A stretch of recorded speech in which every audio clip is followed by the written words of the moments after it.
Pharrell Jackson Podcast. I know I'm late to the party when it comes to this conversation, but I had to touch bases on it because it's pivotal that I do, because my platform was built around highlighting hip hop conversations and trying my best to become more knowledgeable about politics, because politics affect us all. A lot of people don't want to get involved in politics and stuff though, but when you go to the gas pump, when you go out to eat, the quality of food that you eat, the quality of air that you breathe, the price of your daily living situation, politics affects you in ways that if you're not knowledgeable about, that will take you and destroy you. So I feel like it's necessary for me to understand politics and give a perspective on things that affect us and my people on a daily basis. You know, Pharrell was acknowledged at this 5th annual Black Ambition event. We're going to get into their purpose because I never heard of that event before. I want to read their purpose and what they're creating this for. But first of all, I want to say that, you know, I'm late to the party. So I've seen everybody else's perspective. I looked at my dog Big Blue Reacts channel and he gave a great perspective. I seen Roland Martin get passionate about this conversation.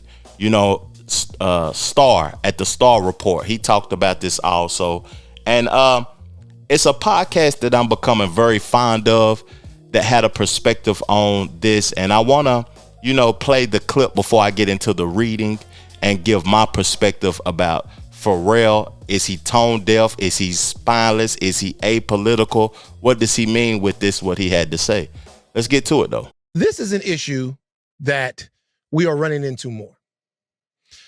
And the issue that we're running into more is how we show up in conversation with the people that we have made into the titans that they are. Now, these people have made themselves into titans. Be it Pharrell, Kanye, Hove, whoever it is. They've made themselves. They have immense amounts of talent. You can't even imagine the talent that they have. But there's a conversation that they have that is at cross purposes with the conversation that we're having. Mm-hmm. First of all, Pharrell says that he is not into politics. Politics is divisive. He is into politics. He just doesn't know that he is. Pharrell is a musician.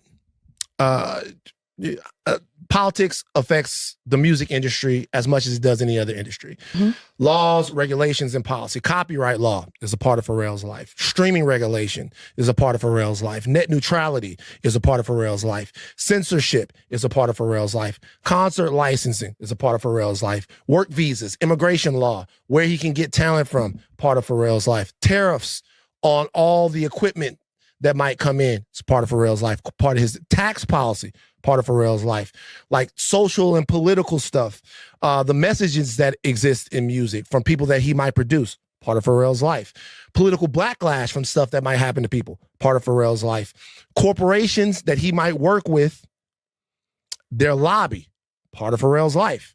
Big tech lobbying from places like Spotify, from places like Apple, from places like YouTube, part of Pharrell's life. All of that stuff. The consolidation of radio, part of Pharrell's life. He's a musician. All of these things are the way that Pharrell does. I could go on, right? I could go on and talk about all the different ways that politics is a part of Pharrell's life as a creative, because politics is a part of all of our lives. That's the point. Politics is in the water that you drink. Politics is your freedom of movement when you leave your home. Politics is the quality of the food that's in your supermarket. Politics is if you have a supermarket. Politics is all of that. And if you are separated from that, then what you are saying is that you are completely trusting in power to make decisions for you. Mm-hmm. And what I would say to you is that it's important for you to know politics so that you can make the decision for yourself and then empower someone else to represent you. So that is why, first of all, that it was be separate from politics. I don't believe in that, period. But I'll say something deeper here that goes back to the way I started this entire thing, is for somebody like Pharrell or a ball player or an actor or something like that, you have to try to remain connected to the average person that's consuming your stuff.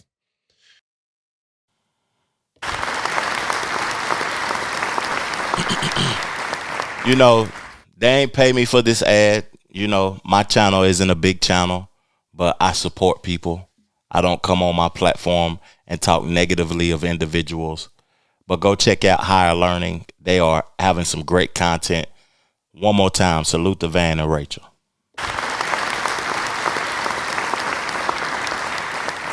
You know, he was saying he has to try to be connected to the community he come from. I want to say something about that before I get into some of the notes that I took, because it was interesting, some of the things that he said to me. And then we're going to get into the article. But, you know, I'm at a disconnect with my community also. It's like, you know, and it's not because I want to be. I love where I come from and stuff, though. But the reason I'm at a disconnect because I don't feel comfortable going around the people who try to harm me, that try to betray me, that try to kill me. You know, once I got to a certain financial status or whatever they perceived it to be, because it wasn't where I wanted to go, people try to harm me. They try to take me out. They try to make me become affiliated with something that I didn't see that was of any value. Real talk. I just wanted to collaborate with my people and see us evolve. But people wanted to make me become part of something that I felt like it wasn't no value. So I removed myself. And right now I can't relate to the things that I see from where I came from. I can't relate to the behaviors that I see. You know, some people will say that I'm disconnected. So I kind of understand Pharrell's plight about not wanting to be involved in politics and not wanting to create more division, because, you know, we have delineated as foundational Black Americans from other nationalities that consider themselves Black, because Black really doesn't exist. It's just a color. It's not a lineage of people. So we have delineated ourselves from that. But what's the benefit at the end of the day if we can't unify as a whole? And we are like hindering each other within. We are not unified from within. Some people want to be Crips. Some people want to be Bloods. Some people want to identify with this. Some people want to identify with that. Some people want to be Christian. Some people want to be Muslim. Some people want to be this. Some people want to be that. And we don't agree to one certain thing to help us evolve as a whole. So I understand certain things. I may be wrong. And to be honest with you, when I think about this, like Van Lathan was saying, that these entertainers have become titans. And because they're popular, a lot of people listen to them speak. A lot of individuals will listen to them speak. And they will value what they say because they're financially stable. But a lot of these people aren't intellectuals when it comes to the conversation that they're having. We don't value the intellectual. We will disagree with something that the intellectuals say just because we disagree with one of their topics or whatever. We'll disregard them totally. But that person has, you know, gave his life to learning and trying to understand something. But we will value what the entertainer has to say. You know, I don't like politics, but it affects us all. Let's get into the conversation. I want to read this article to y'all, man. Let me put my theme music back on.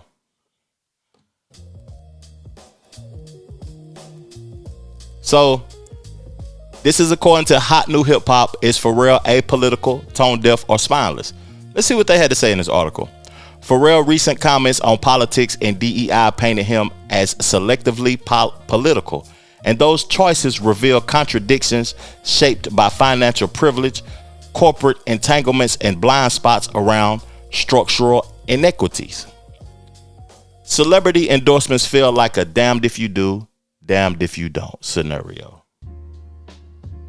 The 2024 election cycle felt like a breaking point in that cycle of celebrity and politics overlapping. The star status and unparalleled influence of Beyonce, Taylor Swift, and Megan Thee Stallion combined couldn't help Kamala Harris defeat Trump, and there's certainly misogyny at play here. But people have grown weary of celebrities whose political advocacy emerges only when it's advantageous or profitable. Politics has always been a game of self-interest, and celebrity endorsements play like it. You know, I've talked about Kamala Harris' campaign. I've read her book. I reacted to her book on the channel. And celebrity influence ain't as powerful as it used to be, because these celebrities that supposed to be influential are not influential, because they're reaping a reward, they're getting monetary gain, but we don't see the contribute them contributing to society in ways that's benefiting the whole. It's just benefiting them at the end of the day, and they are showing like interest, their self-interest based upon taxes, based upon their beliefs, based upon their thought process, and it doesn't benefit the whole. And it actually hindered Kamala Harris when she had Megan Thee Stallion, Quavo, and all of these celebrities up there on the stage for her instead of embracing intellectuals. So Pharrell Williams exemplifies this dynamic. Once a fixture in the political landscape, helping Obama secure 2 terms and endorsing Hillary Clinton, he has since adopted a hesitant, almost detached stance as recently as the last federal election cycle. However, his recent comments about politics put his hesitancy in perspective in a way that feels afforded only to those who can reject the lesser of 2 evils without necessarily dealing with the ramifications directly. That's deep. You know, he can reject the Democrats and the Republicans, but he doesn't have to deal with the ramifications. It's certain people that can't reject the Democrats and the Republicans and feel as if they're forced to pick a side to benefit from the side that they're picked, and the side that they picked didn't even actually benefit them. This is interesting. Pharrell's comments on politics and DEI. So this is the Art of the Dialogues platform. They put up a video, and this is the statement that Pharrell said. I know it took us a long time to get here, but we here now, so let's get to it. As we look at what's going on in the current political climate, I'm just saying I don't want to turn anybody off. I hate politics, like despise them. It's a magic trick that it's not real. I don't believe in either side, because I think when you pick a side, you are inadvertently supporting division. Yeah, it's not a popular point of view, but I just got to say, when I think about it, the wells are drying up, and then, okay, now the diversity's off the table, now equity's off the table, now inclusion's off the table. So that makes me ask myself, okay, so how do we survive? Well, are there Black people here for that tonight? Yeah. And in your heart, do you think for what it is that you do and who you are, do you think you're the best? Okay, so do you want the job because you're Black or because you're the best? Do you want someone to support your startup because you're Black or because you're the best?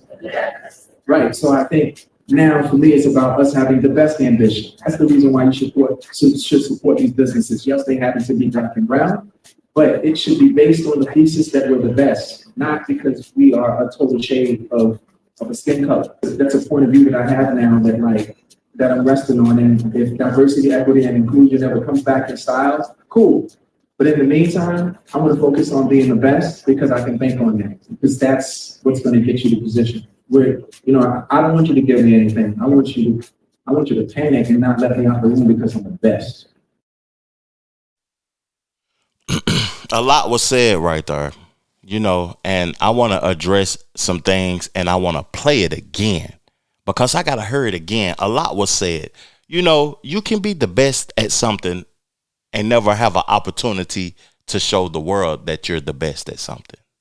I feel like, coming from the Smoky Mountain area, the Appalachian area, from Knoxville, Tennessee, and, this Asheville and Charlotte area, and, Gatlinburg and the Smoky Mountains, Pigeon Forge, Sevierville. Me being from this area, I was hindered for a while from being able to show my skill set and the things that I was passionate about, because the world actually, doesn't prioritize this area. They don't care about it. They view it as something that is not, valuable. But politics is a magic trick. For him to say that and be as successful as he is very intriguing, because at one point in time when I didn't understand it and I didn't want to understand it, I felt as if it was a magic trick. But when you implement yourself in it and you involve yourself in it and have an understanding for it from a local perspective, instead of trying to only embrace the big part of it, the national and the federal aspect of it, then you'll have a better understanding of the why. He said he feels as if supporting a party is inadvertently supporting division. That's true. But it's necessary. To me, like, I feel like we humans first. Everybody gets caught up in the black, the white, what's your lineage, the Spanish, the Mexicans, and all of this. We're humans first. If you are prioritizing your group, is that inadvertently supporting division? I feel like we all are God's children. If I'm Muslim, if I'm Catholic, if I'm Christian, if I'm a Seventh-day Adventist, if I'm Jewish, if I'm the people that knock on the door, I forgot their name or whatever though, am I inadvertently supporting division? If I am Pharrell and I work for Louis Vuitton, but Gucci is over here trying to do their thing and all of that, am I inadvertently supporting division? As long as you're not being malicious with your beliefs and the things that's of your interest, I feel like it's cool to do whatever you choose to do. But at the end of the day, you got to prioritize the whole and not be a hindrance to the whole, because people get caught up in beliefs and things and start advocating for things that's not in the best interest of the whole. I don't like when I hear Trump and the Republican Party and people that supports conservatism always using liberalism as an excuse. The liberals this, the liberals that, the liberals this. I don't like that, because that means you using them as an excuse for their actions and saying that they're the problem instead of you fixing the problem. You got an excuse. He also said, without DEI, how do we survive? Diversity, equity, and inclusion is so interesting because it's so complex, and it advocated and helped people in so many different ways. But do I feel like it was necessary? People getting opportunity. I feel like people should have opportunity. People deserve opportunity. And if you qualify for that opportunity, then you should receive the benefits from it. But if you don't qualify for it, then you shouldn't obtain the position. You shouldn't be a military chief just because you LGBTQ. You know what I'm saying? I don't agree with that. Or just because you black, you shouldn't be the president if you don't qualify. I just don't believe in that. Now, and if you qualify, most of the time, our people are overqualified and don't get an opportunity. So that's why when Pharrell says about being the best, he may be one of the best producers ever to exist, but somebody gave him the opportunity to showcase his skills. Let me play this one more time, and then we're going to continue to read the article. As we look at what's going on in the current political climate, I'm just saying I don't want to turn anybody off. I hate politics. I despise them. It's a magic trick that it's not real. I don't believe in either side. So I think when you pick a side, you are only, you are inadvertently supporting division. Yeah, it's not a popular point of view, but I just got to say, think about it. The wells are drying up, and then, okay, now the diversity's off the table, now equity's off the table, now inclusion's off the table. So that makes me ask myself, okay, so how do we survive? Well, are there black people here tonight? And in your heart, do you think for what it is that you do and who you are, do you think you're the best? Okay, so do you want the job because you're black or because you're the best? Do you want someone to support your startup because you're black or because you're the best? Right, so I think now for me, it's about us having the best ambition. That's the reason why you should support these businesses. Yes, they happen to be black and brown, but it should be based on the thesis that we're the best, not because we are a total shade of a skin color. That's a point of view that I have now that I'm resting on. And if diversity, equity, and inclusion ever comes back in style, cool. But in the meantime, I'm going to focus on being the best because I can bank on that, because that's what's going to get you the position. Where, I don't want you to give me anything. I want you to panic and not let me out the room because I'm the best. I got to take into consideration that he was at the 5th annual Black Ambition event. So to be honest with you, something that I'm not an advocate for is motivational speaking. I'm going to tell you why I'm not an advocate for motivational speaking. Since COVID, motivational speaking has fell off. I don't see too many people that is packing stadiums and stuff, giving a motivational speech, charging a fee for you to speak, to empower me for the moment. And then after I realize nothing changed, I go back to my regular life. I feel like, give me the information, then I can go seek and learn the information, and I can motivate myself. I'm not one of those individuals that have to go to church for the word. I go to the Bible for the word. I'm not one of those individuals that need a motivational speaker to uplift me. I'm going to listen to the information, go seek the information myself, and motivate myself. And I suggest everybody else go do that they damn self, because you don't need nobody. You just need the information, and you need to go. Once you get the information, you go seek it for yourself. Let's continue to read this, and then I want to read their purpose. The Black Ambitions people's purpose, because I feel like it's necessary. So Pharrell said during the 5th annual Black Ambition Demo Day, after acknowledging how popular his comments might be, like, despise them, it's a magic trick that it is. It's not real. I don't believe in either side, because I think when you pick a side, you inadvertently supporting division. So they just regurgitating what he said right there. But what made Pharrell's political commentary even worse was his horrible take on DEI. Do you want someone to support your startup because you're black or because you're the best? So I think now for me, it's about us having the best ambition. He's at the Black Ambition event. So that's why he said that. And that's the reason why you should support these businesses. Yes, they happen to be black and brown, but it should be based on the thesis that they're the best, not because of a shade of skin color, said Pharrell. While not inherently wrong, his statement oversimplifies a complex problem.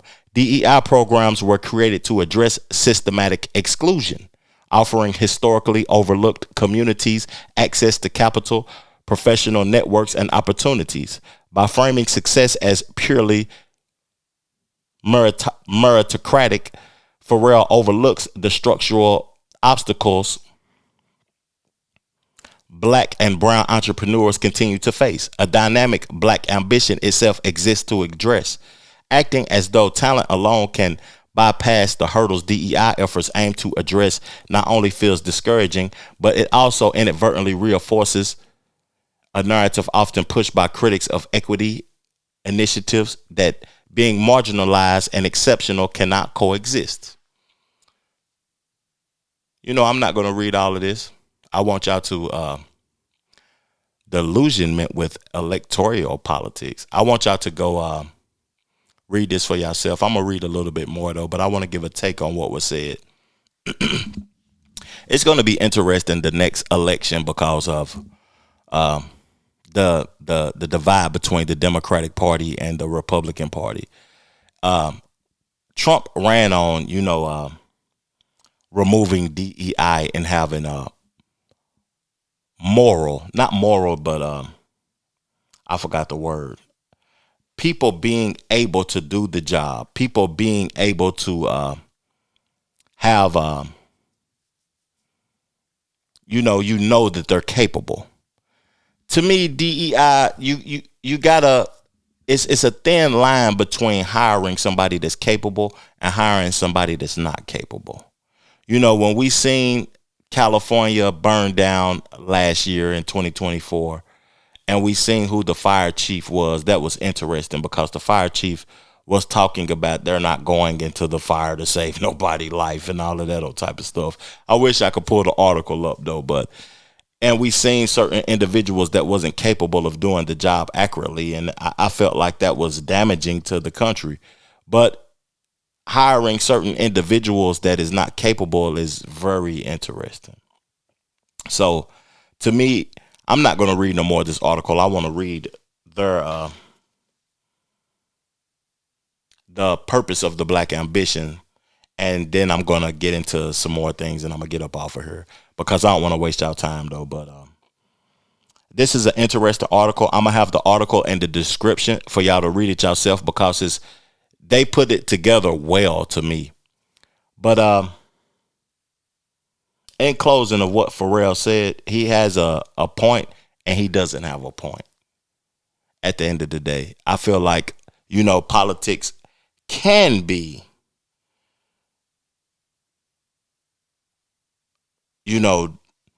politics can be a place that is inadvertently supporting division.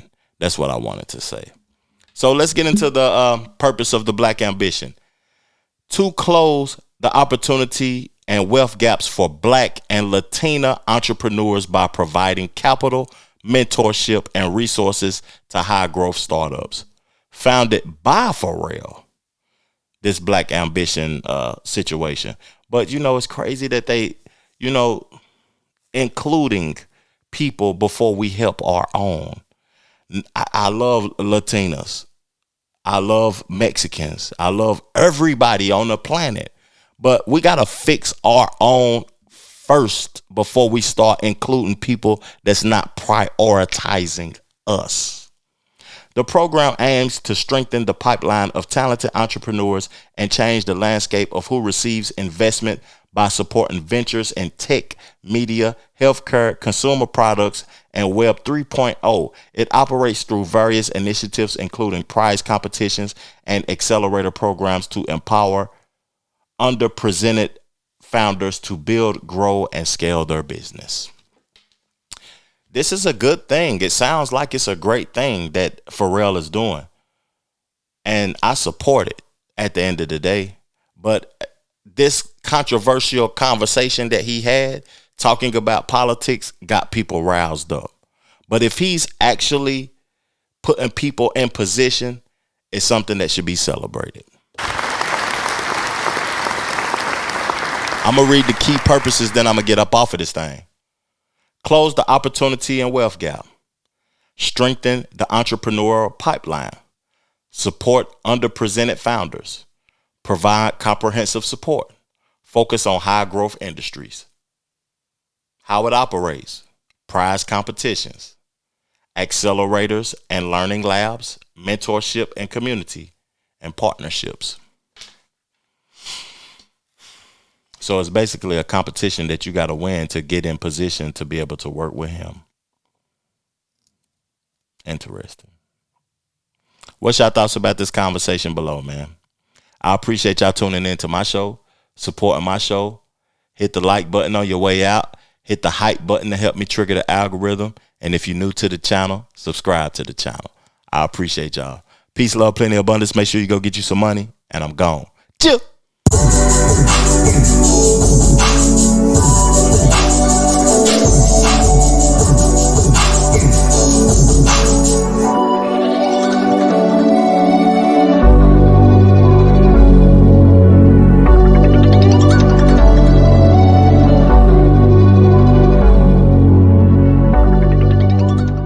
The Trevor Jackson Podcast.